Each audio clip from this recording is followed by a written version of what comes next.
This is a Science versus Conspiracy mini. What if the Apollo 11 moon landing was both fake and real?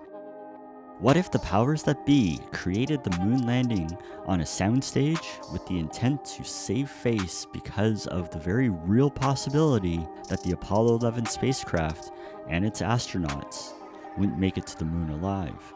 If there was an issue with the spacecraft en route to the moon, it would have been seen as a massive failure and opened an opportunity for the Russians. What we saw on TV was nothing more than sleight of hand to create the illusion of victory, while the real Apollo 11 spacecraft traveled to the moon in the shadows, uncertain of its fate.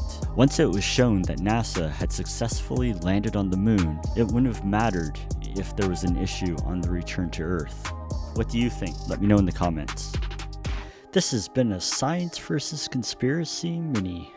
Remember, being paranoid is smart. We'll see you next time.